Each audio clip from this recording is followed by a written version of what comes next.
Mesdames, Messieurs, si ma mémoire est exacte, c'est Jean Rostand qui disait « La science a fait de nous des dieux avant de faire de nous des hommes ». Et c'est une phrase que l'on peut méditer dans le contexte actuel qui est lourde de sens et qui était avant-gardiste d'ailleurs.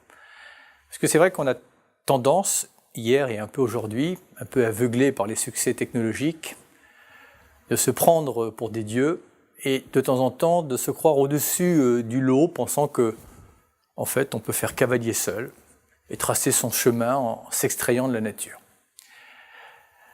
Eh bien, c'est peut-être l'ultime vanité dont il faut que l'on se débarrasse parce que nous appartenons à un tout et que nous ne sommes pas au sommet d'une pyramide, mais en fait, on fait partie d'un tissu vulnérable, fragile, précieux.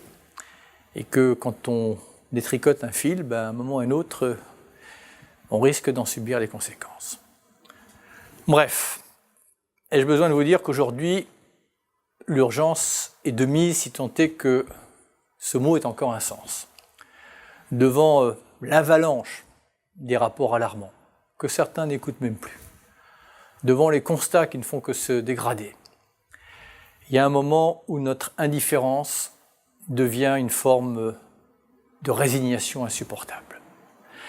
C'est pour cela que, pour ce qui concerne la responsabilité de la France, qui n'est pas la seule, mais chacun doit prendre sa part de responsabilité, j'ai proposé au Premier ministre et au Président de la République de construire un plan interministériel pour la biodiversité, qui en fait va être le frère jumeau du plan climat que nous avons publié l'an dernier.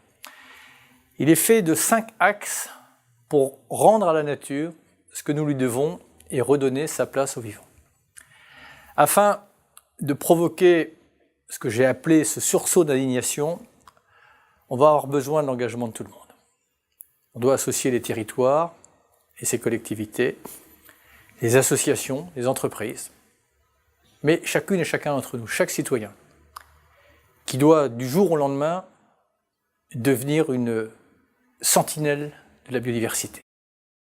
Et en insistant bien que cette biodiversité soit ordinaire ou extraordinaire.